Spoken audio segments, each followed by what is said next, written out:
Hey everyone, welcome back to my channel. My name is Renee, and today I've decided. Hey everyone, welcome back to my channel. My name is Renee, and today I have decided to start a weekend readathon. So essentially for this weekend, I really want to catch up on reading. I haven't had a lot of time in the past week, and I just want to really hold myself accountable this weekend. So I have 5 books that I want to try to get through this weekend while I have off, because I have off both days. So I'm just going to show you what we're working with here. Now, I don't know if I'm going to get to one of these, but there's definitely 4. Definitely 4. If I get to 5, then I'll just give myself a pat on the back. My number 1 priority is probably to finish The Invisible Life of Addie LaRue. I was reading this last weekend in my last reading vlog that you guys saw, and I am almost done. I'm on page 315. So I have about 100 pages left in this, like 120 pages, I think. So I should definitely be able to finish this weekend. Plus, this is just so good. I'm absolutely in love with this story, so it shouldn't be hard for me to stay engaged in that. The second book I actually just got in the mail, and that is Punk 57. This is a romance book, and who am I? Because I have never really read a specific romance book. I've read fantasy romances or contemporaries that have romance in them, but to read like a romance book, who am I? But I've been so in the mood for it, and honestly I blame BookTube and Book Talk, because I've started following a lot of people who read a lot of romance books, so here we are. I'm really in the mood. So this has infiltrated my January TBR, and I don't know too much about it, but I do know it is about 2 pen pals who've been pen pals for years, and they make a pact to not add each other on social media or show pictures or anything like that. It's strictly a mental connection. And then this is in the synopsis, so I don't think it's a spoiler, but one of the characters ends up finding the other one, but then that person doesn't know that the other person knows who they are. And then it kind of goes from there. And now I've heard very mixed reviews on this. Some people say it's very toxic. Other people say it's super addictive. And I just kind of want to read it and figure out my own interpretation of it, especially just because this whole concept sounds very interesting to me. And it sounds like a book that I will probably devour. I would like to try to finish this weekend. I would like to try to get through it. It is only like 320 pages, so it should be fairly simple. Then next up is Orange Volume 2. I might cry, but you know what, that's fine. I'll read this after I've taken my makeup off, or this will be what takes my makeup off. I don't know. I did mention this in my January TBR. I absolutely adored the first one. I'm not going to give too much info on it since I've already done that previously. But I am going to try to get through Orange as well as Saga Volume 3. So these are the kind of mixed mediums that I want to try to get to, and these I know I'll get to. I'll read this in probably like half an hour, 40 minutes, and this will probably take like an hour or 2. And then we have these 2, and then if I do find the time, I would also like to try to get through Down Among the Sticks and Bones by Shannon McGuire, the second book in the Wayward Children series. Once again, this is a pretty short read. It is only 180 pages, so maybe. We'll see. So I don't know if it's going to happen, but ideally I would like to get through all of these this weekend. Starting that Goodreads goal out.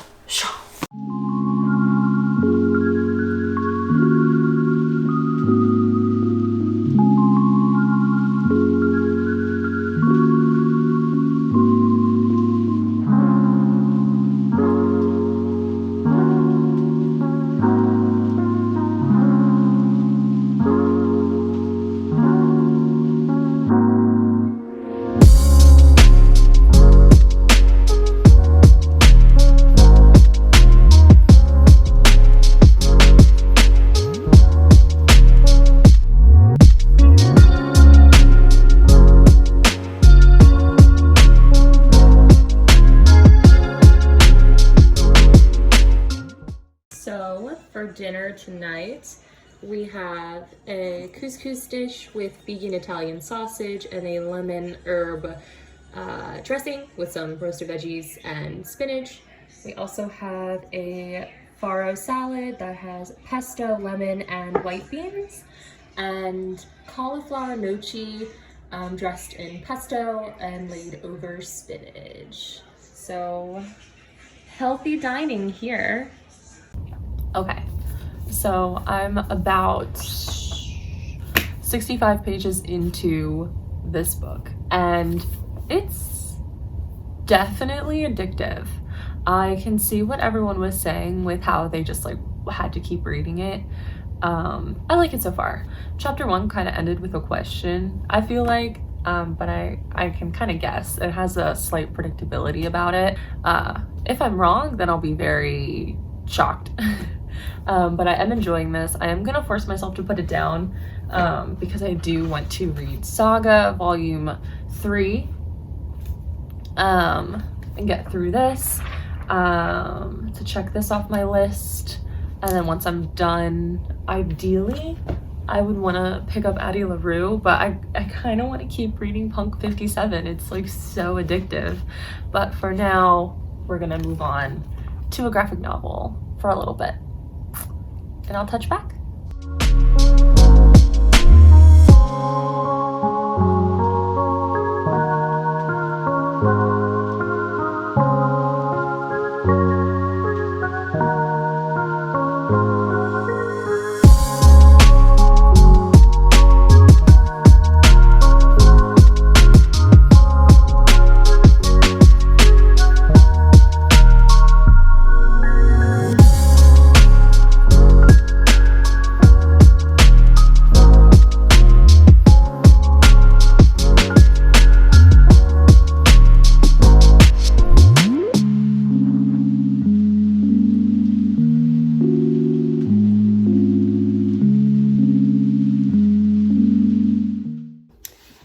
Hey guys, good morning.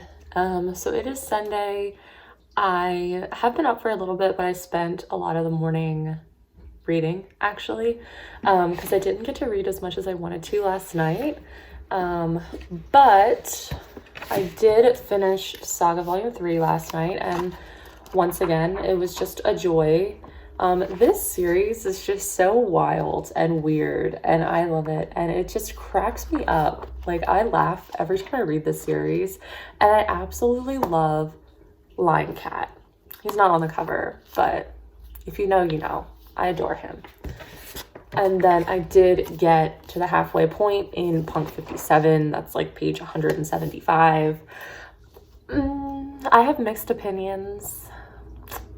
It is very toxic. Like, I had read that going into it, but it's like very toxic. But in a way, I kind of am still intrigued to see where it goes, just because there's so much backstory that, not justifying it, but like it kind of makes sense where the characters are coming from, but it's still kind of like uncomfy to read, at least to me.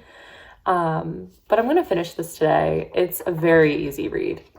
Like, I'm very invested in the story, even though I'm kind of uncomfortable. It's a weird book. I don't really know how else to explain it, but yeah.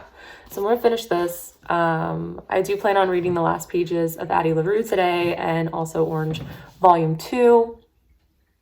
Today's just gonna be a relaxing day. The playoffs are on for football, so I'm gonna watch that with my boyfriend while I read. There are other things. I do want to edit a video that I want to go up tomorrow, and I also haven't actually set up my 2021 bullet journal. I know I'm like 2 weeks late to this, but I actually just got my journal, so I'm gonna do that today, or try, because that's gonna be pretty time consuming too. But my main priority is reading. I want to finish all these books. Like I said, the point of this vlog was really to hold myself accountable to sit down and read, so that's gonna be my main priority, and hopefully I can get everything else done as well. I gotta really manage my time here today. But I'm gonna go make breakfast. I'm gonna make vegan pancakes from scratch. I love making them and they're delicious. So I'm gonna go make them and then get to reading, and I'll talk to you guys later. Bye.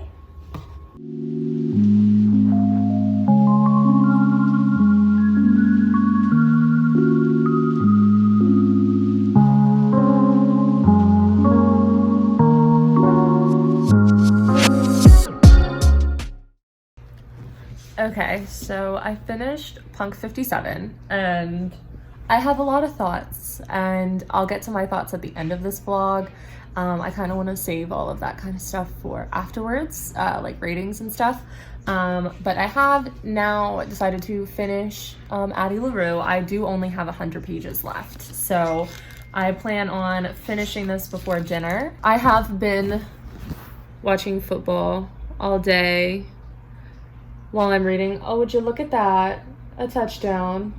So I am going to get back to Addie LaRue, and yeah, I'm super excited to see how this ends, but I'm also super sad because I really am loving the story. And to be honest, I did not expect to like this story as much as I have been. Like, everyone kept saying it was such a slow burn, and I am notorious for just not appreciating slow burns or finishing them for that matter, because I get very bored and distracted. But Addie LaRue has just taken me on this journey and this pleasant surprise, and I do think that this book is worth all of the hype. I genuinely do. We'll see if I still say that by the end. These last 100 pages may or may not change that opinion depending on how it goes, but I'm excited. So yeah.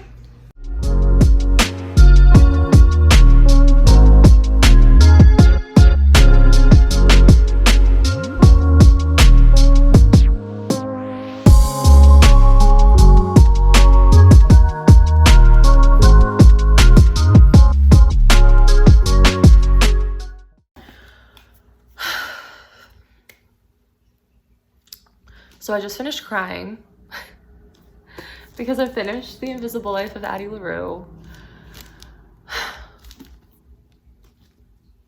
And this book, like, I don't know what I was expecting going into this, but it really wasn't much. I went into this book with the mindset that this was probably an overhyped book. And I can very confidently say now after reading it that it is not that. This book deserves all of the love that it's been getting, and it hit me in a way that I didn't expect it to.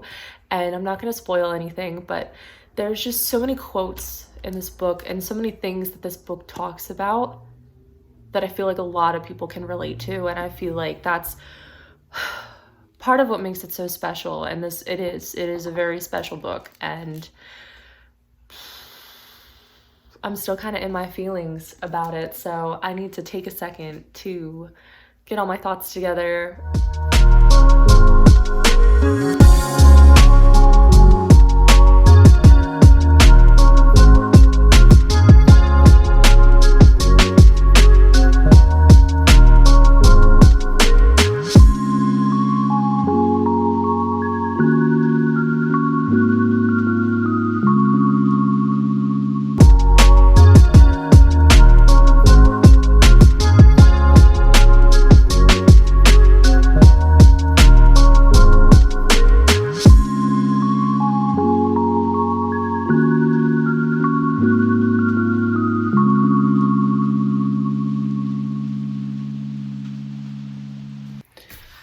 Hey guys, so this is going to be the end of the vlog. It is approximately Sunday at about like 11 o'clock p.m., which is my bedtime, a little past my bedtime, because I wake up early, so I'm up at like 6:30 in the morning. But I just wanted to end this with kind of a recap on my reading this weekend. So we started with reading Punk 57. I did finish this book. I finished this whole thing almost in one day, and I'm hesitant with my rating. I don't know if I want to give it a 3, a 3.5, or a 4. I feel like 4 is kind of pushing it, so I might say this is a 3.5. I did have a lot of issues with how toxic the relationship was, especially in the beginning. The second half of the book definitely redeemed itself. Like, I think once I got to the halfway point, it started to get a little better, but like the first half of the book was so toxic. It was like uncomfortably toxic. So I feel like that took some points away from me. It was very spicy. So if you want a spicy read, definitely a lot of spice in here. But yeah, the toxicity was a little bit hard to overlook, though. Overall, I thought that it was a decent plot. It had a good idea. The characters by the end, I did appreciate. I think at the end, it really shed light on just being true to you and kind of just doing what you want instead of like taking into consideration what other people might expect of you. And I did like that premise. So, hi baby. So I think that's why I would give it a 3.5 or even a 4 instead of a 3. No, I'm going to give it a 3.5. Punk 57 gets 3.5 stars. It was a good read. It was very addictive. I read it very quickly. So for that reason, yeah. Then I also read Saga Volume 3. I don't really have much to say about Saga Volume 3. I've loved this series so far. Pretty much all of the volumes have been fun and just really captivating. It's a story that I didn't expect to love, and it's such a pleasant surprise. I'm gonna give this a 4 and not a 5, just because it wasn't like super special. Like I gave the first volume a 5. So pretty much whenever one of the volumes hits me as strongly as volume 1 did, then I'll give it a 5. 4 stars, but still very much love this series. Then I finally finished The Invisible Life of Addie LaRue. I was reading this in my last weekend reading vlog, so I've been reading this for about a week. But during the week, I didn't really have a lot of time to read. So I made it a point to finish this weekend, and I said a little bit earlier about how incredible this book is. So not overhyped, so worth all of the praise and love that it gets. A slow burn, but amazing. It was beautifully written. The concept was so fascinating. Addie as a character, I just fell in love. I fell in love with Henry, and I did also like the darkness. The words still haven't fully come to me for this book. This is definitely a new all-time favorite. I definitely, this is a library copy because my mom works at a library. But I definitely want to get my own copy of this and annotate it, because there are just so many quotes in here and so many things that just really spoke to me and really touched me, and I really want to reread this and write it all down and tab it all up and just go back to it over and over again. But yeah, Addie LaRue, if you have not yet read this, please read it. I cannot recommend this book enough. And then finally we have Orange Volume 2. I actually did not finish this weekend. Editing took me a lot longer than I thought it would. I did get about this much into it, so I'm on letter 16. And as per the first one, I'm loving this. This is just such a touching story. I have already smiled a bunch just reading the beginning, and I feel like I'm gonna cry. And for that reason, that's another reason why I decided to stop reading it for the night, because I know I need to go to bed and I'm not trying to cry before bed. It's just not the time. But I think at some point during the week I am going to finish this. And this series as well. Orange Volume 1 is an all-time favorite of mine. This manga is just such a joy. And I feel like if you just want a nice touching story and you like reading manga, this is it. Like, you need to read this. Obviously read the first one first, but it's beautiful. So I cannot wait to finish this. So overall this weekend, I'd say it was a pretty good weekend. I read 4 books, finished 3, so I'm content. I am proud that I was able to just sit down and focus. I did not get to Down Among the Sticks and Bones, but I probably will read this week. Since I finished Addie LaRue, I'm due to start another book, so I might pick this up this week, or I might pick up A Deadly Education, because I actually did start that one and have not finished it. So I think I might jump to that one next, and Orange. So far for January, I have finished 4 books and I am in the middle of 2 others. So January is off to a great start. And yeah, just like that, my weekend is over. My weekend is never long enough. So yeah, I hope you enjoyed this video. It was super fun to make. I love making these reading vlogs. I definitely am going to make this a constant thing. So like always, don't forget, if you like this video, to hit the like button to support this channel, and also subscribe if you'd like to continue on this reading journey with me. And with that, good night, friends, and I will see you in the next one. Bye.